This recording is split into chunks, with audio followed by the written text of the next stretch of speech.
Quiero presentar primero a Bárbara Anderson de Milenio, quien va a moderar el panel. Bárbara Anderson es directora de innovación editorial en el Grupo Milenio. Muchas gracias, Bárbara.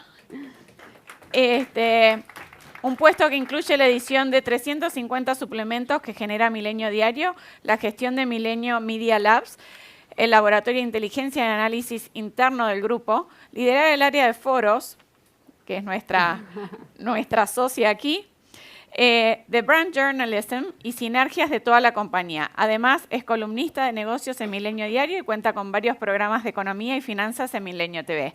Y además es madre y esposa y realmente no sé cómo hace para manejar todo en su día. Así que con esto invito a subir a los speakers Owen Henkel de Pearson Affordable Learning Fund, Karen Kovacs, consultora de innovación en educación educativa, Claudia Susana López Cruz del Instituto Tecnológico y de Estudios Superiores de Monterrey y Enrique Jacob del Instituto Nacional Emprendedor. Muchas gracias. Los dejo contigo, Bárbara. Bueno, bienvenidos a este espacio. Este es un espacio bastante nuevo, aunque creo que todavía huele un poquito nuevito. Tiene solamente 2 meses y medio.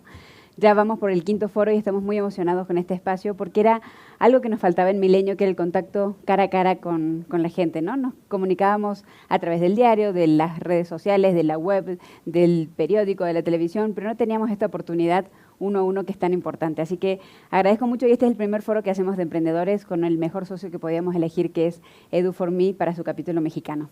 Me encanta este panel que me han pedido que juegue a moderar, porque es un tema nodal, no solamente para el desarrollo de las personas, sino también para el desarrollo de sus entornos. Y es tan rico el tema como los panelistas que tengo hoy conmigo. Voy a ser un poquito más larga que Gabriela con los perfiles, porque me parece que es muy importante que sepan el peso que tiene esta tarima de hoy. Owen Henkel de Pearson Affordable Learning Fund, que trabaja en empresas que reciben inversiones de este fondo para medir, reportar y mejorar los resultados del aprendizaje en jóvenes. Trabajó en McKinsey, fue parte del equipo Teach for America, que estuvieron ni más ni menos que en New Orleans después de Katrina. Hizo español, lo aprendió seguramente por su paso por proyectos que hizo para Chile, Nicaragua y Ecuador, aunque también estuvo en Mozambique y en la India, por si alguien quiere preguntar en esos idiomas. Luego tenemos a Karen Kovacs, que la verdad es una de las personas con el bagaje en educación más importante en México. Es consultora en innovación educativa y es, como les decía, uno de los currículos más completos en cuanto a educación. En el mundo corporativo ha sido directora senior para Latinoamérica de resultados educativos de Cengage Learning y también ahora está asesorando una red de universidades privadas en todo el país, pero fue con una carrera muy, muy completa. Fue directora internacional de la Oficina México de la Organización de Estados Iberoamericanos para la Educación, la Ciencia y la Cultura.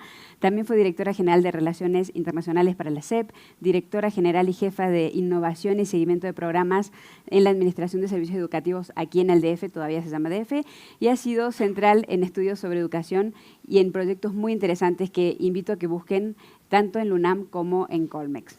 Y hoy nos contará mucho de esas averiguaciones que ha hecho. También está con nosotros Claudia Susana López Cruz, que es del Instituto Tecnológico y de Estudios de Monterrey.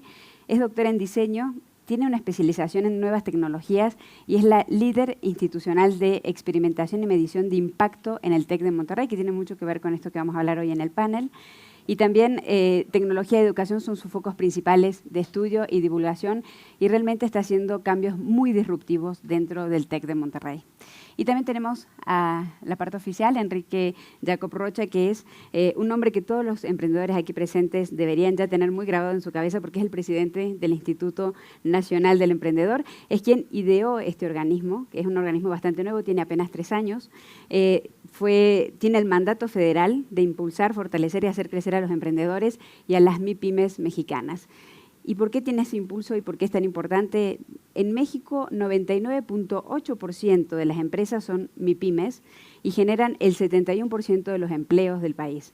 El INADEM fue diseñado, y así funciona, no solamente como una fuente de financiamiento, si necesitan dinero el señor tiene, sino también como un facilitador, un asesor, y también dan mucha capacitación y muchas herramientas a través de un servicio muy interesante que se llama Red de Apoyo al Emprendedor, que los invito a que visiten el INADEM. Hay cosas realmente muy interesantes y muy fáciles de acceder.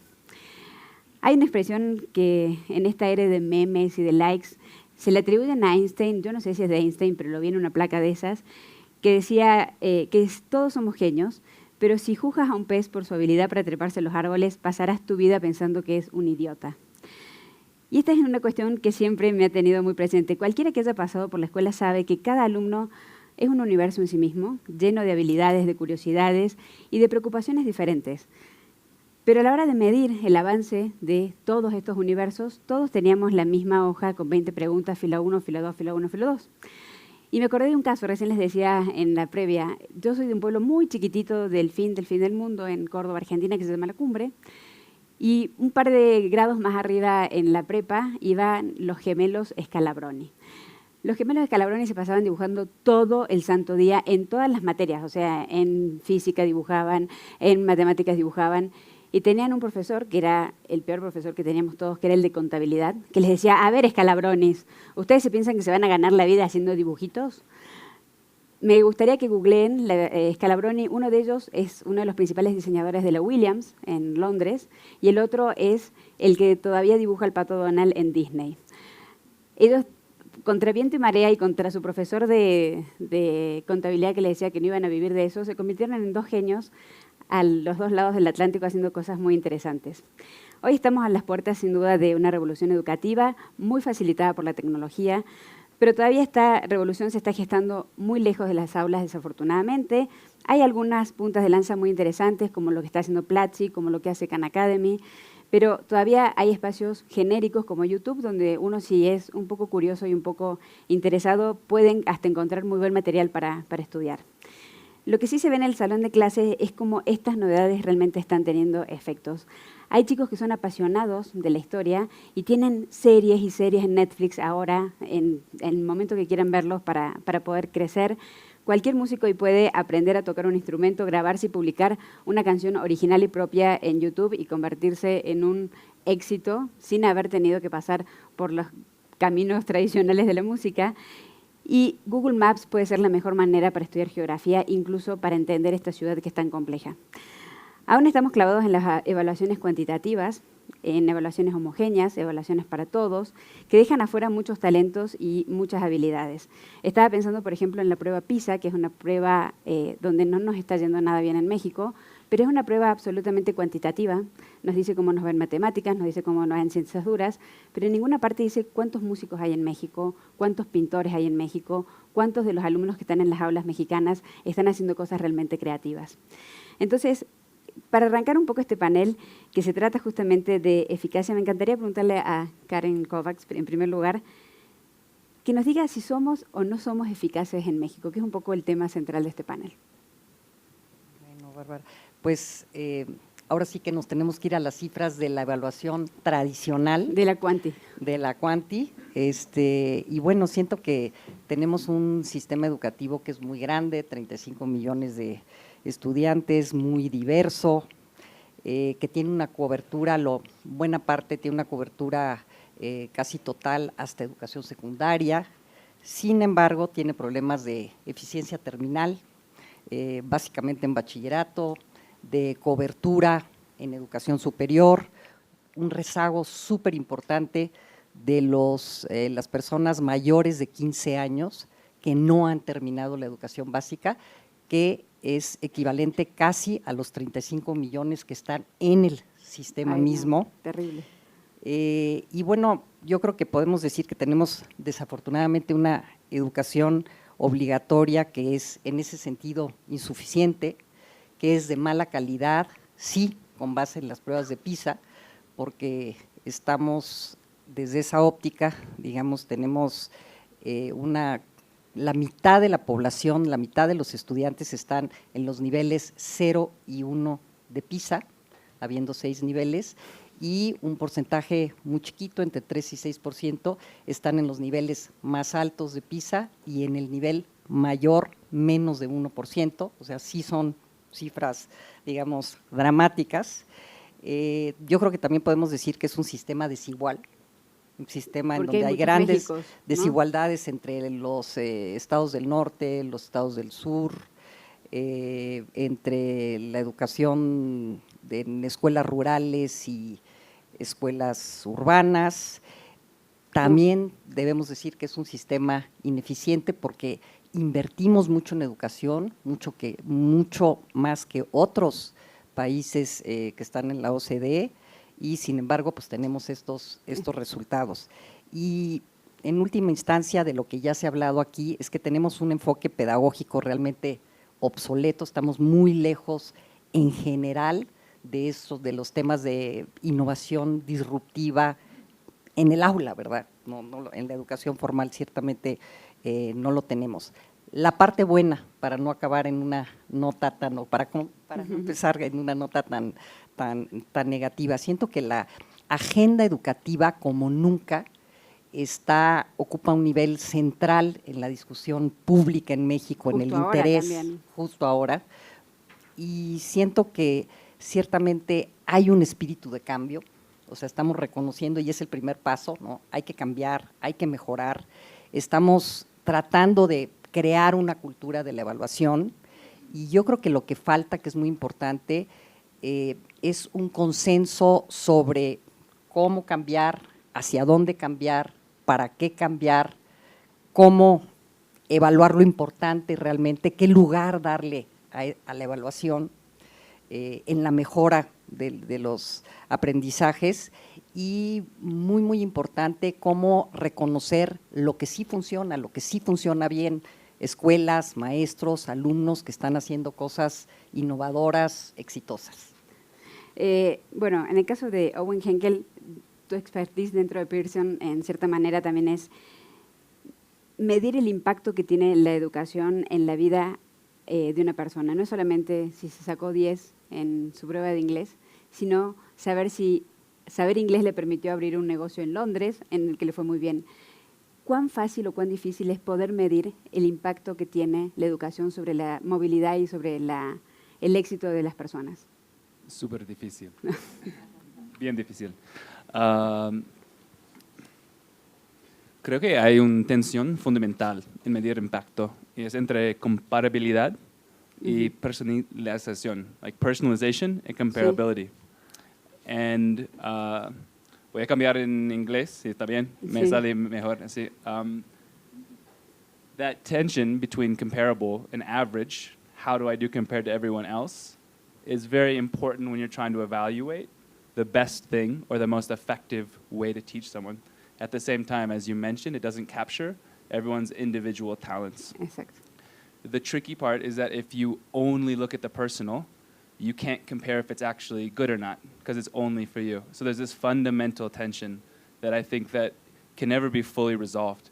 And so when you're trying to look at the impact that learning has on someone's life, it's trying to balance those two things. The second fundamental tension about learning, measuring learning outcomes, efficacy is time. It takes us time to learn, and the outcomes that change our life happen in the future, but we're doing the learning now. And so there's this very difficult, there's always going to be a level of approximation, because you need a proxy. What can I do right now that will lead me to believe that I'll get there 10 years from now? So the key point is trying to find the most reliable proxies or approximations, so that if I'll take a 10 right now on my English test, how probable is it that that will lead to a better job 5 years from now? So it's this very interesting balance of trying to combine data right now. How important is English language right now to a job, or mathematics or chemistry? Okay. What would I need to get there? But also, what will that look like in 5 years from now? Because in 5 years, what's good enough now will have already changed. So it's this constant balancing act. I think the important thing, and that was very central at what my boss, Sir Michael Barber, brought to Pearson, was that you have to start measuring. Because if you don't measure, you won't improve. Yes. So the measurement might be imperfect. We know that we always want to improve it. But if you don't start setting goals and trying to come up with imperfect ways of measuring, you'll never be able to make the improvements that we need to see to improve the education of all the students out there. Sí, solo lo medible es mejorable, ¿no? Ahí creo que tú tenías un punto. Exacto. Bueno, Claudia López Cruz del TEC justamente recién se enfocaba mucho en eso. Me gustaría que lo cuentes. Nosotros estamos trabajando en un proyecto en conjunto con Pearson, de Ok. hecho, para generar un marco de referencia para la evaluación de proyectos de innovación educativa. ¿Cómo mides la innovación educativa? Es tan intangible. Y es muy complicado. Es parte de la complejidad que acaba de mencionar Owen. Pero un principio que nosotros también decidimos que teníamos que enfrentar y que teníamos que empezar es, si no mides, no conoces, si no conoces, no mejoras, si no mejoras, no cambias nada.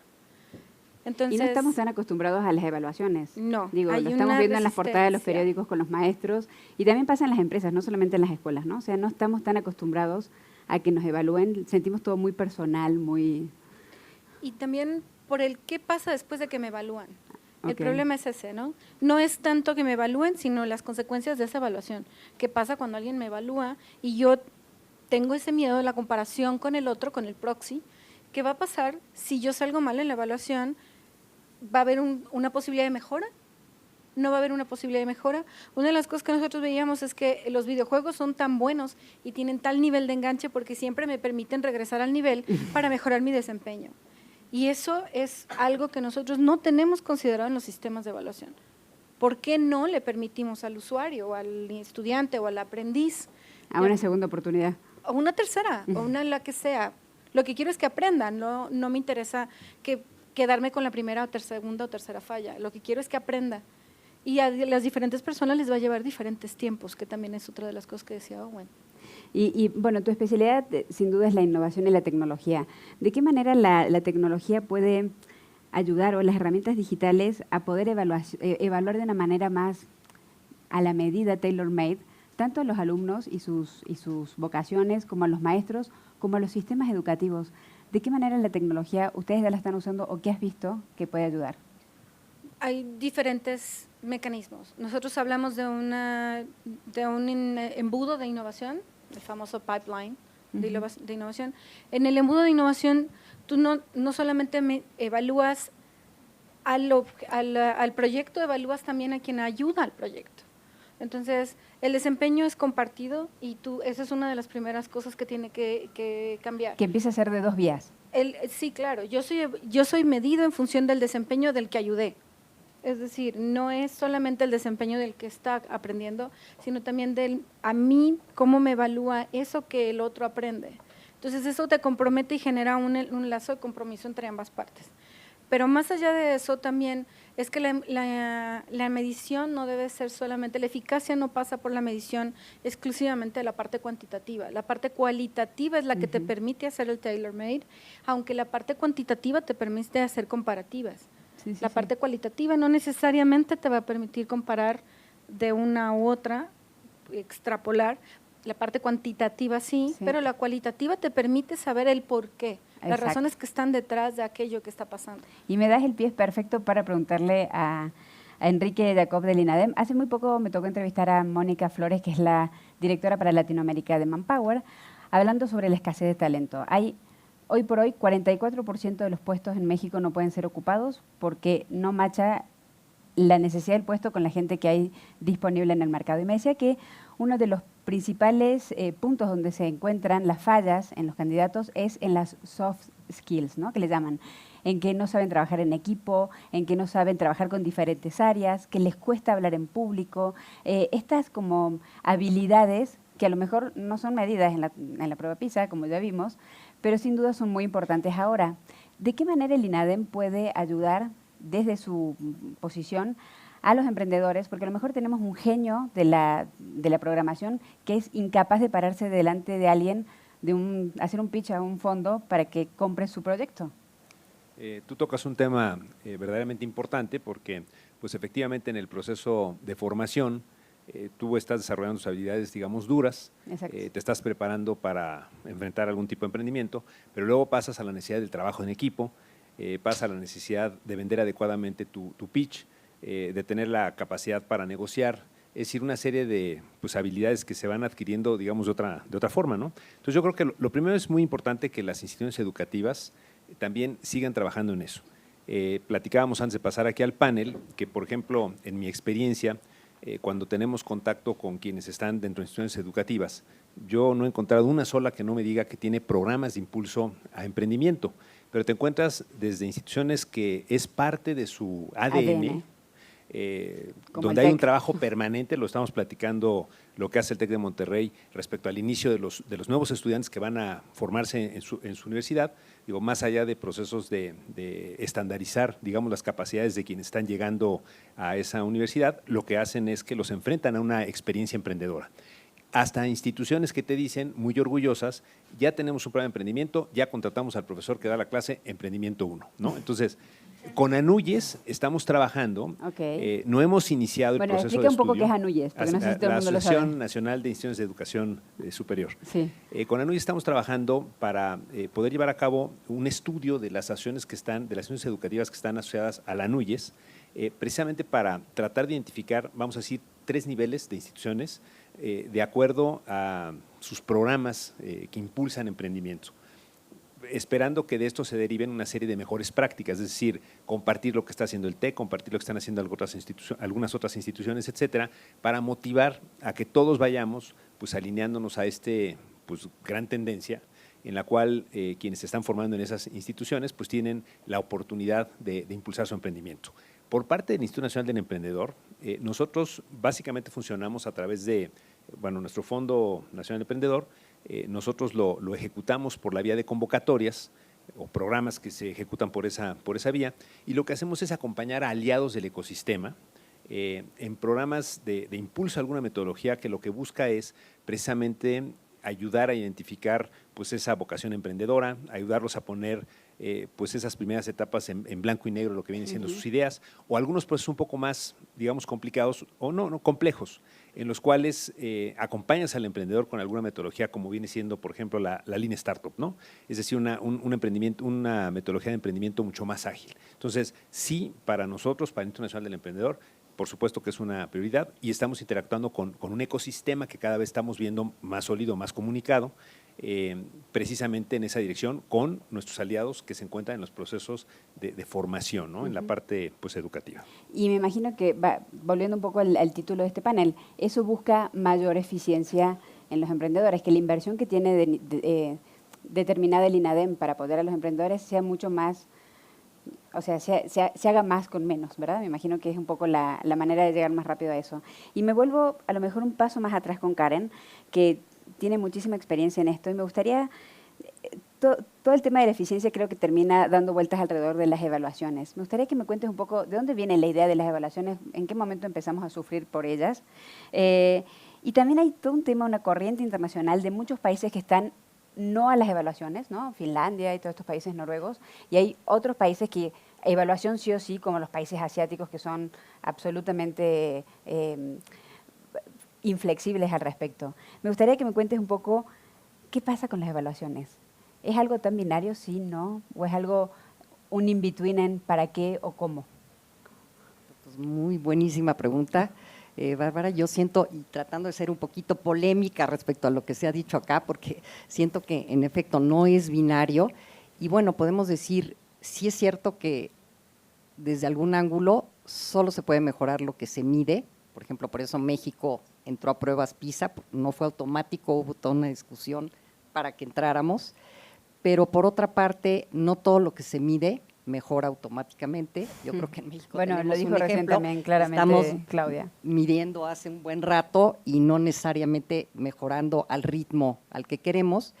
Y por otra parte, en esta era digital, yo creo que es importante, interesante pensar que evaluamos lo medible, pero evaluamos lo importante, o sea, lo que importa, los nuevos aprendizajes, a los ¿Qué que importa estamos, ahora? ¿qué importa ahora, no? Entonces, bueno, no es binaria la cosa, no es sí o no, ¿no? Ese es un primer punto. Y luego siento que muy importante, estamos en toda esta discusión inmersos en México respecto a la evaluación, y bueno, interesante ver un poco, abuelo de pájaro, de dónde viene todo ese tema de la evaluación. Para hacerlo rápidamente, creo que podríamos tener como 3 ópticas para contestar esto. Primero, cuando se desarrollan los sistemas educativos nacionales, respuesta a la Constitución de los Estados-Nación, se crean las escuelas, hay profesores Y la pregunta es, cuando hay muchas escuelas y muchos profesores, ¿cómo podemos asegurar que lo que pasa en una escuela es similar a lo que pasa en la otra, que lo que un maestro enseña en una lo va a enseñar en la otra? Y entonces pues ahí surge la necesidad de profesionalizar la enseñanza y de tener grados. Queremos comparar, necesitamos estandarizar, ¿no? Se empieza a ser más homogéneo. Así es, de alguna manera necesitamos homogenizar. Luego crecen los sistemas educativos y crecen tanto que se descentralizan y entonces surge la autonomía de las escuelas y entonces ahí, bueno, se evalúa, pero se evalúa ya en un contexto más cercano al aula y a la comunidad en la que está inserta, a la cultura de la comunidad en la que está inserta esta escuela. Y finalmente viene un periodo en el que este tema de la evaluación se abre a la sociedad, no nada más es cosa de los gobiernos, de los sistemas educativos, sino también claro, los padres de familia, las organizaciones de la sociedad civil, o sea, todo el mundo que esté interesado en que haya buena educación, pues participa en ello y entonces tenemos un fenómeno como que de socialización de la evaluación, de alguna manera. Esta sería una óptica desde la cual podemos ver que en primera instancia la evaluación está centrada en los sistemas educativos, en el performance, digamos, de los sistemas educativos y por otra parte hay una multiplicación de actores que se involucran en estas actividades de evaluación. La segunda óptica sería decir, a ver, nos queda claro hoy en día que se han expandido, crecido los sistemas de evaluación enormemente. ¿Cómo sucedió esto? Podríamos decir que comenzó con un contraste con la primera etapa en donde se evaluaba a la educación, a evaluar el aprendizaje. Digamos, en la expansión de los sistemas de evaluación se centran en cómo aprende el estudiante más que en cómo enseña el profesor, ¿no? Que era lo que había en la primera etapa. Y luego tenemos el involucramiento de todos estos organismos internacionales que empiezan a enfocarse en los resultados del aprendizaje versus los insumos de los sistemas educativos, que ese también es un cambio muy, muy importante, ¿no? Que sale del sistema, no tanto que metemos al sistema, ¿no? ¿Cuáles son los insumos? Y aquí lo que me gustaría destacar es que siempre hablamos de PISA, siempre hablamos de la OCDE, me encanta que así sea, porque trabajé en la OCDE, para la OCDE, pero sin embargo, creo que hay muchos organismos internacionales especializados en educación que están involucrados en mediciones, pruebas, evaluaciones, como una decena, o sea, BID, Banco Mundial, OEI, en el que también estuve, UNESCO, UNICEF, OEA, CEPAL, OREALC, que es como UNESCO para América Latina, y por otra parte, no nada más hay la prueba PISA, también habría que decir que hay como una decena de pruebas por allá que no siempre oímos hablar de ellas. La misma OCDE, aparte de PISA, tiene, por ejemplo, PIAC, que es para evaluación de adultos, tiene TALIS, que es para evaluación de la enseñanza, de lo que hacen los maestros. Hay uno que se llama AGELO, que es de Learning Outcomes de sistemas de educación superior. Que no se aplican en México. Que México participa, sí, claro que sí. Y también hay una institución muy importante que se llama la IEA, que aplica unas pruebas en las que también ha participado México, que se llaman TIMSS, PIRLS, que son para ¿Y estamos lectura, a mitad de tabla como en PISA o no? Y estamos a baja tabla. Por ejemplo, en TIMSS estamos a baja tabla. Estamos a baja tabla. Y bueno, finalmente la UNESCO, que realmente evalúa más si los países, si los sistemas educativos llegan a ciertas metas, no son tanto pruebas o mediciones, ¿no? Las metas del milenio. Exacto. Y ahora la agenda de post-2015, ¿no? Sí. En fin. Y finalmente decir que en esta, digamos, segunda óptica que estoy tratando de esbozar, como resultado de toda esa evaluación impulsada por los organismos internacionales, los ministerios a nivel nacional, las instituciones en los países, las instituciones educativas, se suben a esta lógica de evaluar los logros de aprendizaje, de rendir cuentas sobre ellos, y esto va ligado a la obtención de ciertos recursos, por tanto se vuelve central, y finalmente hay todo un esfuerzo importante, México, en América Latina, para desarrollar capacidades para evaluar en universidades y evaluar y crear, digamos, o entrenar técnicos que trabajan en los institutos de evaluación como el INE que tenemos en México, Claro. Instituto Nacional de Evaluación Educativa. Y por último, creo que me gustaría mencionar una tercera óptica, y es aquella que se da en el contexto del tsunami digital, en donde tenemos nuevos aprendizajes y por lo tanto tienen que haber nuevas formas de evaluar tanto cómo se aprende, como para qué se aprende, precisamente mucho para estos habilidades blandas, Sí, soft sí, sí. skills, ¿no? Y cómo también, qué papel tienen los maestros. Obviamente que tienen que acompañar estos nuevos aprendizajes y por lo tanto tenemos que pensar en nuevas maneras de evaluar lo que hacen los maestros, o sea, cómo acompañan estos Un nuevos tema aprendizajes. que está en boga y muy caliente por estos días en México, la verdad. Así es. Pero ni siquiera se está discutiendo desde ese punto de vista, se está discutiendo de una manera mucho más política, sin duda. Y me quedo en esta última parte, Karen, que hablas de las tecnologías de información, y vuelvo con Claudia, que es un poco su especialidad, y me gustaría saber de qué manera el e-learning, que puede ser algo un poco más disruptivo en estos tiempos, primero pueda cortar la brecha, y segundo, cuáles son las barreras de entrada para que esto no sea tan democratizante como merecería ser. Bueno, tenemos varias situaciones en las que se tendrían que resolver condiciones. La infraestructura, la capacidad de acceso a las diferentes tecnologías. Estamos hablando de que en México no todas las poblaciones en condiciones, por ejemplo, urbano marginadas o rurales, tienen acceso a tecnologías como el Internet, por ejemplo. A las llamadas nuevas tecnologías ya no son tan nuevas, pero generan nuevos espacios continuamente, por eso siguen siendo nuevas. Entonces, todas estas condiciones de infraestructura, de capacidad de acceso, estos gaps que se encuentran en la sociedad nuestra, tendríamos que poderlos resolver de alguna manera o ayudar, que la sociedad civil nos ayude a resolverlos de alguna forma, para poder después hablar ya de una democratización del acceso. Principalmente, perdón. ¿No habrá agua por ahí? Perdón. Principalmente cuando estamos hablando de que queremos utilizar las nuevas tecnologías y hablaban del rol del profesor.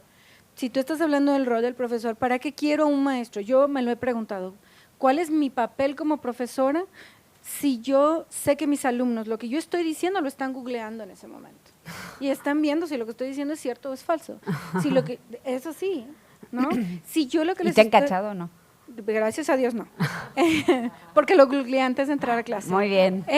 Pero finalmente, muchísimas gracias. Ay, gracias, muy amable. Y una disculpa, Se nos emociona, Claudia. Pero finalmente lo que es muy importante para mí es, si yo sé como maestro que los alumnos tienen ese acceso a la información, no tienen acceso al conocimiento, que es diferente, tienen acceso a la información, mi rol como profesor tiene que cambiar, mi rol como maestro, y lo platicábamos con Karen y en el prepanel, Sí. que es, yo sé que tengo que cambiar ese rol, y eso es lo que me da miedo. Da miedo el cambio. Y eso es lo que más difícil va a ser evaluar, porque lo que voy a evaluar es el acompañamiento que voy a tener ese alumno a lo largo de su aprendizaje y cómo el profesor va a ir cambiando ese papel. Entonces, eso es lo que tengo que evaluar. ¿Cómo lo puedo evaluar? ¿Lo puedo evaluar con tecnología? Sí. ¿Me puede ayudar? Sí, pero la tecnología no es la solución. Es el medio a través del cual lo puedo hacer. Y es lo mismo con el aprendizaje. Yo puedo cambiar los mecanismos y la tecnología me puede ayudar a potenciar, sí. Yo he visto unas apps maravillosas para enseñar matemáticas y no necesito un maestro para enseñarle la aritmética básica a un muchacho. Le doy un King Math o Rey de las Matemáticas, le pido que lo abra y hay algunos niños de educación primaria que lo resuelven completo en 3 horas. Pues, ¿para qué lo estoy haciendo sufrir a ese niño para que llegue hasta sexto año de primaria si ya me demostró que puede resolver todos los problemas de aritmética? Matemáticos. Si ya lo hace y el objetivo de la primaria es que aprendan a leer, escribir y las ecuaciones matemáticas generales, bueno, la aritmética básica, la tecnología, te repito, para mí no es la solución, es el medio, pero lo que tenemos que cambiar son las estructuras y antes que las estructuras son los modelos de pensamiento que tenemos actualmente. Es la mentalidad. Nuestro paradigma… Es cultural, dijo el presidente. Nuestro paradigma no ha cambiado. El entorno sí, pero el paradigma no. Y a una velocidad muy distinta, ¿no? Un poco lo que decía McKinsey Exactamente. de las dos velocidades de México. Y ahí quiero aprovechar a Owen, que tiene muchísima experiencia internacional, para que nos cuentes qué pasa allá afuera. Nosotros estamos a lo mejor muy mirándonos el ombligo aquí en México. ¿Qué pasa en otros países? ¿Qué otras prácticas interesantes has visto en otros lugares donde tienes que trabajar junto con Pearson? Yeah, I'm going to give a few examples. They're not all good, but I thought it might be interesting. Okay. So in India, their high-stakes test is called the JEE. And this is the exam for their engineering colleges, which are their equivalent of Ivy League or the elite institutions. Every year, about 10 million people, 10 million take the first exam. Out of those, about 1 million get to take the next exam, and then about 10,000 pass. So you end up having Wow. about a 1% pass rate to get into these elite schools. In some ways, it seems quite unfair. It's a very difficult, extremely difficult multiple choice test. Me and my friend both studied math and science in college and university, and we probably could get 2 questions right. And students spend 8 hours a day after school most days from 10th till 12th grade studying for this exam. So in some ways, it seems quite perverse. It's too Yes. competitive. It's too off. But the other, in one way, it's quite successful because anyone who gets into one of these universities is brilliant. You know, no one's getting there because of a favor from a family member. It's like you truly have the most brilliant people. So in one way, it's quite fair in a strange way. Okay. Es muy meritocrático. Yeah, exactly. The other interesting point is, what other way would you get from 10 million to 10,000? And so there's that tension there that I thought was quite interesting. And so the company we work with is trying to find low-cost ways to allow students to prepare for the exam the same way that students with more resources could. But it's kind of this, no matter how creative you are with that test, no matter how organic or how holistic you made it, you still have this fundamental challenge, is that you're trying to get from 10 million to 10,000. Wow. Another example on the opposite end of the spectrum is in a lot of Africa, the literacy levels in the language of instruction, depending on the country, are extremely, extremely low. And so development agencies try to come up with a way that governments could even begin to approximate people's literacy levels because they have no idea. So they came up with EGRA. It's an acronym, but it's basically a reading assessment that's based on very simple techniques. Okay. And they allowed people to customize it to their local environment. So in some ways, it's low stakes, it's adaptable, it's free, it's open source. They provide lots of training. And it seems more linked with specific instructional techniques. So in some ways, it's very holistic, it's student-centered, it's low stakes, so all these good things. The tricky part with it is it doesn't really help fix the structural problems that are leading to such low literacy. And so I think the third thing is if you look at student portfolios in a lot of richer countries are starting to get very sophisticated. Instead of having one test, the teacher every day says, Yes. you learned this standard. And so at the end of the year, you have a list of 200 things you've learned and photos and artifacts, which is fantastic Sí. and very good. But that still doesn't answer the question of what you should be learning. And so I think the funny thing is what's very exciting is with new technological innovations, we have more sophisticated mathematical ways to understand what people are learning. We have more data. It's easier to gather. But there's still these fundamental questions, right? How do you get from 10 million to 10,000? What should we be learning? How can you structure a totally dysfunctional government that those evaluations fundamentally can't answer? So sometimes a lot of the tension with like teacher evaluations is as much about the underlying social context as it is about the specific measurement. But the battle And becomes every about can. the measurement. Y creo que ustedes están trabajando justamente con el TEC de Monterrey, ¿verdad? ¿Qué están haciendo juntos en México? Bueno, lo que estamos haciendo ahorita es el TEC de Monterrey, una el área que yo dirijo se llama experimentación y medición de impacto de la innovación educativa. Una de las preguntas que me hicieron fue, bueno, ¿qué resultados hemos tenido? Y la respuesta que tuve que dar en ese momento es no sé. La googlearon. Y la googleé. El asunto es que no puedo contestar porque no tengo medición. Y como no tengo medición y no tengo resultados y no tengo manera de saber cuáles son esos resultados y no hay forma de estandarizar porque tenemos proyectos que les llamamos bottom-up, que son los proyectos propuestos por los profesores desde diferentes iniciativas. Hay más de 400 proyectos propuestos anualmente y tenemos proyectos que son iniciativas que son institucionales, que son bottom-up, es decir, que son desde top-down, top-down, que son las que están propuestas por las diferentes digamos, de ejecutivos o directivos de la institución. ¿Cómo hacer para medir toda esa diversidad y ese mundo tan complejo? ¿De cuántos alumnos, aparte? Estamos hablando de 100,000 alumnos, estamos hablando de 10,000 profesores, estamos hablando de un universo muy complejo, 32 campus, 38 sedes de preparatoria, en 19 estados de la República. Es un universo muy complejo. Entonces, ¿qué es lo que hicimos? Lo primero que hicimos fue decir, bueno, necesitamos un marco de referencia y ese marco de referencia tiene que ser algo que hayamos creado entre todos porque no podemos imponerlo. Si lo imponemos, lo que se impone por necesidad se resiste por obligación. Me encantó esa frase. Es así. Me encantó y aparte tiene mucho que ver con lo que estamos viendo en los titulares de los diarios ahora. Es algo fundamental en la naturaleza humana. Entonces, lo que nosotros hicimos fue llamar a Pearson, primero llamar a un experto fuera del TEC de Monterrey. ¿Por qué un experto fuera del TEC? Tenemos una masa crítica de conocimiento, tenemos una escuela de graduados en educación que podría haber hecho el trabajo, pero nosotros lo que no queremos es objetividad. No te puedes medir a ti mismo porque entonces eres juez y parte. Entonces, hicimos una convocatoria. Dentro de la convocatoria, la mejor propuesta fue la de Pearson. Fueron las personas que cumplieron el cuadro, que cumplió con el mejor perfil y lo que nosotros necesitábamos. Y con ellos hemos trabajado desde octubre en crear un marco de referencia para evaluar proyectos de innovación educativa. Es un proyecto que está vivo, es un producto vivo, ya terminamos, tenemos el marco de referencia.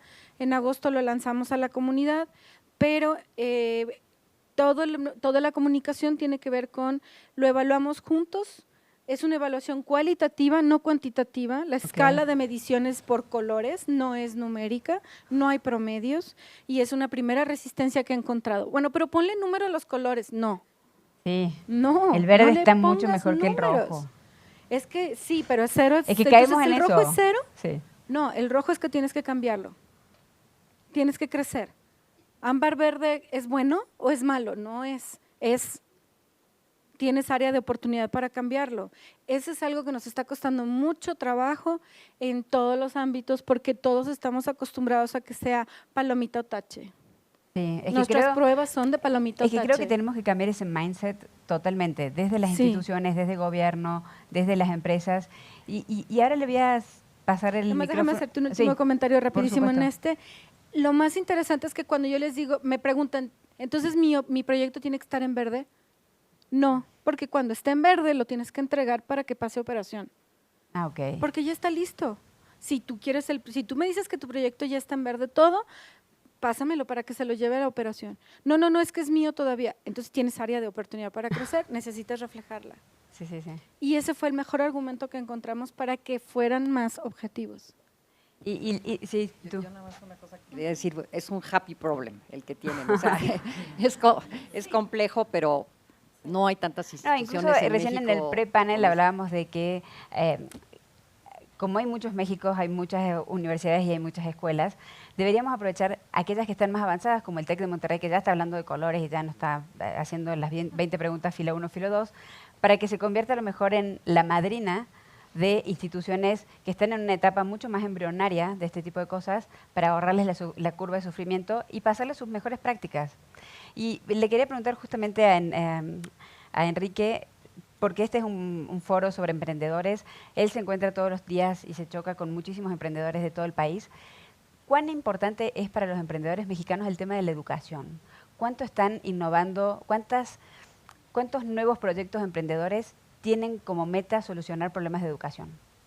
Mira, en los distintos foros o un poco hablando por la institución a la que estoy al frente, canalizando recursos para apoyar emprendimientos pues, en distintos sectores, sí el tema de educación está presente. Nosotros mismos dentro de nuestros programas hemos estado apoyando pues, varios emprendedores que están enfocados en esa dirección. Y déjame brevemente comentar que el Instituto Nacional del Emprendedor es una institución pública creada recientemente, al inicio de la administración del presidente Peña, tenemos escasos 3 años. Nuestros programas acompañan al emprendedor desde que está gestándose la idea hasta que el emprendedor pues, ya tiene alguna intención de crecimiento, exportación, de traspasar fronteras.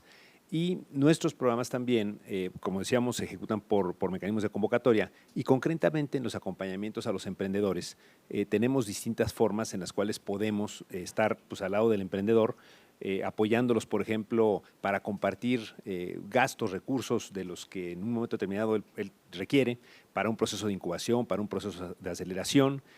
Tenemos mecanismos de acompañamiento para poder emprender, digamos, nuestros programas de base de pirámide, ¿no? Yo, emprendedor, que tengo un emprendimiento que no necesariamente tiene contenidos de innovación muy fuertes, puedo emprender acompañado de alguna incubadora, de alguna aceleradora, o bien puedo seguir un programa que está hospedado dentro de la plataforma del Instituto Nacional del Emprendedor, el programa de incubación en línea, que es un programa que lo puedes llevar tú en forma directa. El año pasado, te comparto los datos, cerca de 145,000 gentes se registraron en la plataforma, poco más de 20,000 terminaron su proceso y 4,000 recibieron un recurso semilla de aproximadamente $2,500, $3,000 para poder iniciar su negocio. Dentro de ellos, perdón, ¿cuántos estaban metidos en educación? Ahorita voy. Y entonces, y un segundo componente es cuando tú como emprendedor quieres irte por vía de franquicias, que también es una forma de iniciar un negocio. La tercera son los emprendedores que están más enfocados a la innovación, donde más identificaría, por ejemplo, proyectos que están en el sector educativo, en el sector salud, que en un momento determinado el ingenio, la capacidad de innovación puede ayudar a cambiar un modelo de negocio, puede ayudar a mejorar la prestación del servicio de educación. En este caso, mediante 2 vías. Nosotros estamos coinvirtiendo con más de 3 fondos de capital emprendedor, de más de 30 fondos de capital emprendedor. De hecho, uno de los panelistas que estuvo aquí, Alex Rossi, precisamente él estuvo involucrado dentro de la MEXCAP precisamente en el grupo de Venture Capital. Y ahí, por ejemplo, son mecanismos en los cuales una buena parte de estos emprendimientos, no tengo los datos en este momento, pero están enfocados a sectores de salud, sectores de educación. También puede el emprendedor solicitar recursos para poder acompañar directamente al Instituto Nacional del Emprendedor en algunas tareas que le van a servir para dar un paso de crecimiento, de algún emprendimiento que está, vamos a decir, iniciando. Emprendedores que están enfocados en temas de aprendizaje, matemáticas, lenguas como el inglés, etcétera. Hay una plataforma muy interesante, multimedia, por ejemplo, que está enfocada a detectar temas de bullying, que también es un elemento pues, muy importante, especialmente en los niveles de educación básica.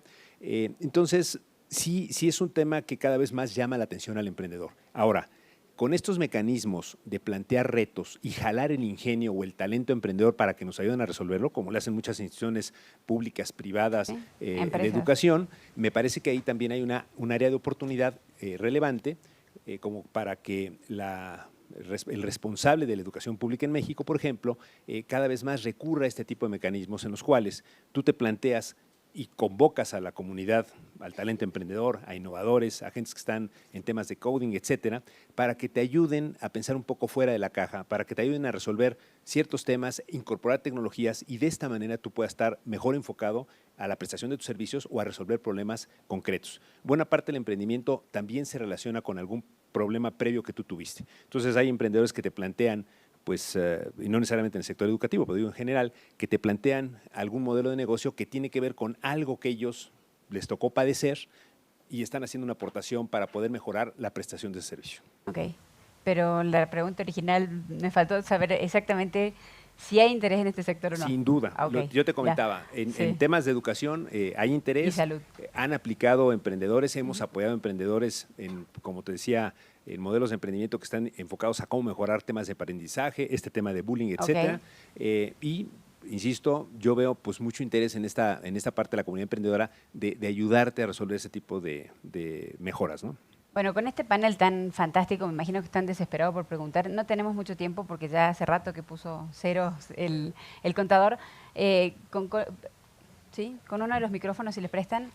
¿Alguna pregunta al panel?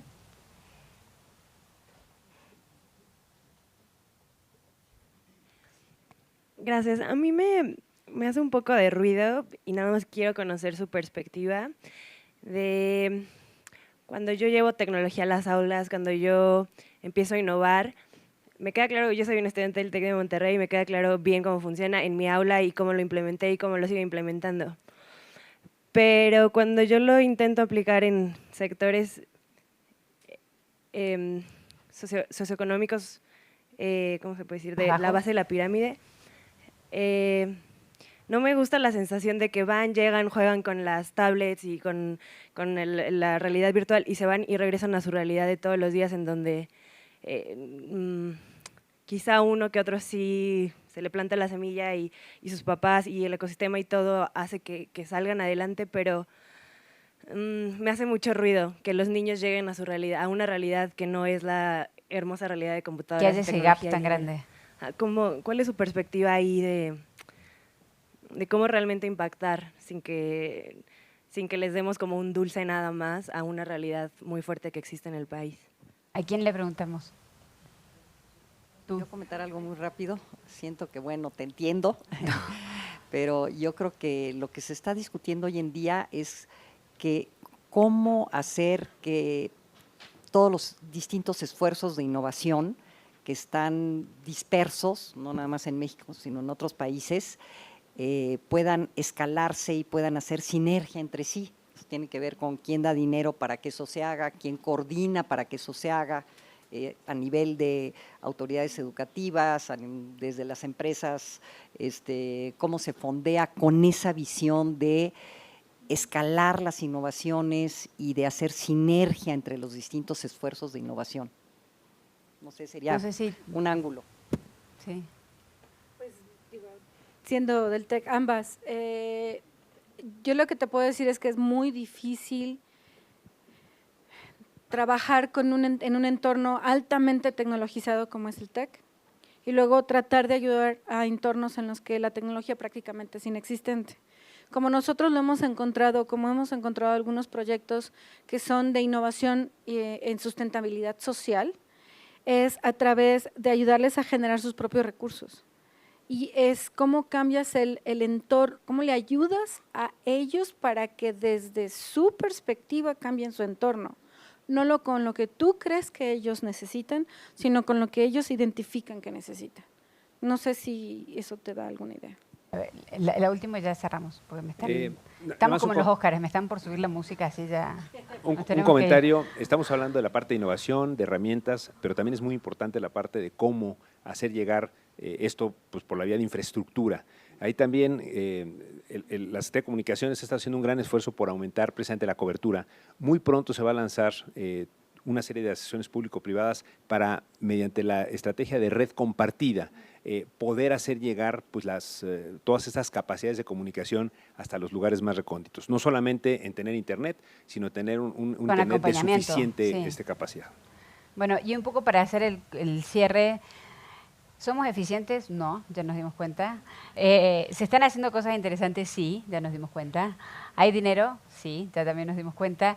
Hay casos en el resto del mundo que está bueno asomarse a ver, pero que cada país tiene su realidad y cada país tiene que hacer su modelo en particular. Y en el caso específico de México, hay tantos Méxicos, o sea, el PIB per cápita de Nuevo León es parecido al de Nueva Zelanda y el de Oaxaca al de Kenia, entonces es muy complicado tratar de hacer algo que sea justo y que realmente empiece a encontrar estos talentos que aún así aparecen, ¿no? Lo último que hablábamos en el pre-panel era de que a pesar de todas estas barreras que acabamos de nombrar, a pesar de que estamos en este país, a pesar de que nos faltan un montón de cosas, a pesar de que nos cortan la calle, hay un montón de excelentes ejemplos de emprendedurismo. Hay salmones en este país que nadan contracorriente y que logran crecer.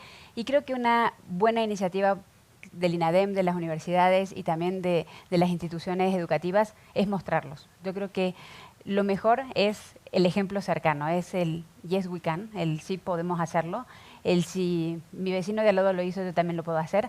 Así que creo que esa es una área de oportunidad enorme que tenemos. Y Claudia me hace señal y quiere decir una palabra más. No te enojes. Nada más rapidísimo.